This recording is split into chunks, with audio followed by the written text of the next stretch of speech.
আসসালামু আলাইকুম প্রিয় আপুরা, কেমন আছেন সবাই? আশা করি সবাই অনেক অনেক ভালো আছেন, সুস্থ আছেন। সুমির সংসার থেকে আমি সুমি আরও একটি নতুন ভিডিও নিয়ে আপনাদের মাঝে হাজির হয়েছি। আশা করব আমার প্রিয় আপুরা একটা লাইক দিয়ে পুরো ভিডিও জুড়ে আমার সাথেই থাকবেন। গতকালকে রাত্রে আমি দই বসিয়েছিলাম, তো এখানে কম্বল মুড়ি দিয়ে উপরে একটা বালিশ চাপা দিয়ে রেখে দিয়েছিলাম, যাতে জায়গাটা একটু গরম থাকে এবং দইটা সুন্দর মতন জমে যায়। তো অনেক টেনশন নিয়ে আমি দইটা খুলে দেখছিলাম যে দইটা আসলে জমেছে কিনা। আমি আসলে যখন কারো রিকোয়েস্টে দই বানাই তখন কেন যেন আমার দইটা জমতে চায় না। আমার মেয়ে আসলে দই খেতে চেয়েছিল, সেজন্যই আমি গতকাল রাতে দই বসিয়েছি। এখানে আমি 1 লিটার দুধ জাল দিয়ে সেটা দিয়েই কিন্তু আমি দইটা বসিয়েছি। দইটা কিন্তু মাশাল্লাহ অনেক সুন্দর জমে গেছে, আর কালারটাও কিন্তু সুন্দর হয়েছে। এখানে আমি চিনির ক্যারামেল ব্যবহার করেছি দইয়ের কালারটা একটু যাতে সুন্দর হয় সেজন্য। তো এখন আমি এই দইটাকে ফ্রিজে রেখে দেব। আর এই রোজা রমজানের দিনে সবারই ফ্রিজের কি অবস্থা দেখেন। ফ্রিজে একদম এই বক্সটা যে আমি রাখবো তার কোনো জায়গাই নেই। ফ্রিজটা কিন্তু একদম ভরা। যেমন প্রতিদিন যেই তরকারি রান্না করি, যতই কম করে রান্না করি না কেন, কিছু না কিছু থেকেই যায়। তো 2-3 দিনের তরকারি জমে জমে ফ্রিজের এই অবস্থা হয়েছে। তো আমি অনেক কষ্ট করে বক্সটাকে রেখে তারপরে আমার রুমে চলে এসেছি। এখানে এই যে আমি একটা বস্তা ধরে টানাটানি করছি, এটা হচ্ছে আসলে একটা পোলাও চাউলের বস্তা। আপনাদের ভাইয়ার এমন অবস্থা, সে কোনো জিনিস আসলে কম কিনতেই পারে না, তাকে কোনো জিনিস কিনতে বললেই মুশকিল। তো আমি পোলাও চালের কথা বলেছি, সে এখানে 20 কেজির একটা বস্তা কিনে নিয়ে এসেছে। তো বস্তায় তো আর চালগুলো রাখা যাবে না, পোক ধরে যাবে। সেজন্য আমি চালগুলোকে কিন্তু বড় বড় যে জারগুলো আছে সেগুলোতে ভরে নিচ্ছি। তো এখানে আমি 2টা জার নিয়েছিলাম, 2টা জারে কিন্তু হবে না, আরও একটা বড় জার লাগবে এই চালগুলো ধরতে। তো এই চালগুলোকে সুন্দর করে এভাবে আটকে রেখে দিলে কিন্তু আর পোকা হবে না। এখন পর্যন্ত যেসব আপুরা আমার ভিডিওর সাথে আছেন অবশ্যই মনে করে একটা লাইক দিয়ে দিবেন। আর আজকে কিন্তু আমি আরও কিছু বাড়তি কাজ করেছি, সেটা হচ্ছে আমি কিছু টমেটো সংরক্ষণ করার জন্য রেডি করেছি। তো এটা নিয়ে আমি একটা টমেটো সংরক্ষণ পদ্ধতি নিয়ে একটা ডিটেলস ভিডিও বানিয়েছি, সেটাও আমি আপনাদের সাথে ইনশাল্লাহ শেয়ার করব। আমার আপুরা তো জানেন আমি আস্ত টমেটো, ফ্রেশ টমেটো তরকারিতে ব্যবহার করতে পারি না, আমাকে কিউব করে ব্যবহার করতে হয়। তো এই যে কিছুটা কিউবও আমার আপুদেরকে দেখিয়ে দিলাম। পুরাতন যারা আছেন তারা তো জানেন, নতুন যারা আছেন তারা দেখলেন আর কি। তো আমার ছেলে টমেটো একদম তরকারিতে কাটা কাটা ব্যবহার করা পছন্দ করে না, সেজন্য আমি এরকম পেস্ট করে তারপরে কিউব করে ব্যবহার করি। এতে আমার টমেটো ব্যবহার করাও হয় আর আমার ছেলের খেতেও কিন্তু কোনো সমস্যা হয় না।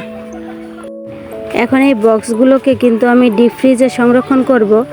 আর যখন আমার কিউব করে রাখা টমেটোগুলো শেষ হয়ে যাবে তখন আমি এগুলো ফ্রিজ থেকে বের করে টমেটোগুলো গলিয়ে আইস বক্সে করে রেখে এরকমের কিন্তু আবার কিউব করে নেব। আমি অনেক দিন যাবত এভাবেই ব্যবহার করি, এতে আমার কাছে ভালো লাগে।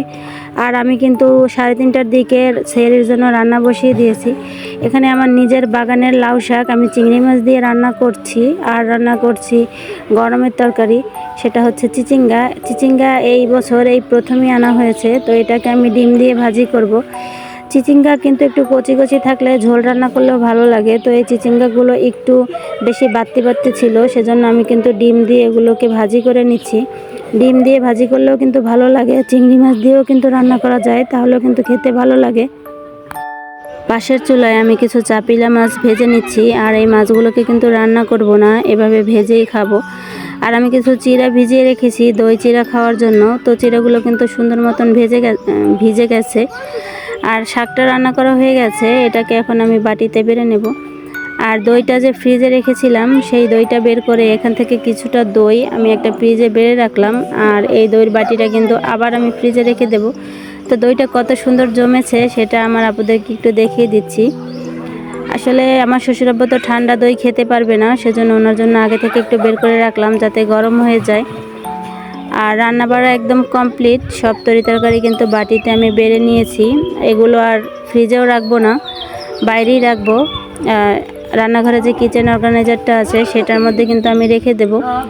শুধু রাত্রে ঘুমানোর আগে এখান থেকে খাবার টেবিলে নিয়ে রাখবো, তাহলে আমার সেহরির টাইমে উঠে আর বেশি দৌড়াদৌড়ি করতে হবে না। এখান থেকে নিয়েই টেবিল থেকে নিয়েই কিন্তু আমি খেতে পারবো। এভাবেই আমি প্রতিদিন কাজ এগিয়ে রাখি, তাহলে সেহরির টাইমে উঠে কিন্তু আর বেশি কষ্ট করতে হয় না। তো শ্বশুর আব্বার জন্য টেবিলটাকে কিন্তু একদম গুছিয়ে নিয়েছি। এখানে ফল যা ছিল ঘরে সব কেটে দিয়েছি।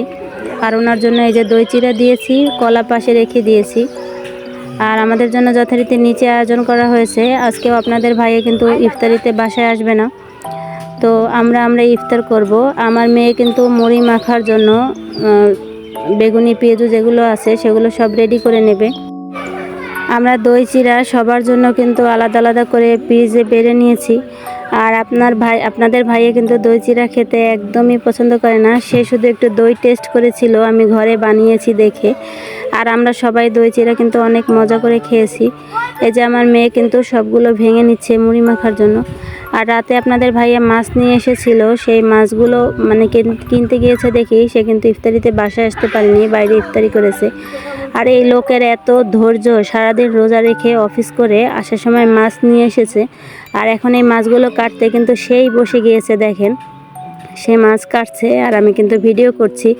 আমিও মাছ কাটবো, দুজনে মিলেমিশে কাটলেই কিন্তু মাছগুলো খুব তাড়াতাড়ি কাটা হয়ে যাবে। আর এখানে রুই মাছ ছিল, তেলাপিয়া মাছ ছিল, আরও ছিল লাল যে পোয়া মাছগুলো থাকে সেই পোয়া মাছগুলো। এই মাছগুলো খেতে কিন্তু অনেক মজা, আমার বাসায় সবাই কিন্তু এই মাছ পছন্দ করে। আর আমি মাছ কাটার জন্য ছাই কিন্তু সবসময় চেলে এই একটা জারের মধ্যে ভরে রাখি। আজকের ভিডিওটি এখানেই শেষ করছি। সবাই ভালো থাকবেন, আমার জন্য দোয়া করবেন। আল্লাহ হাফেজ।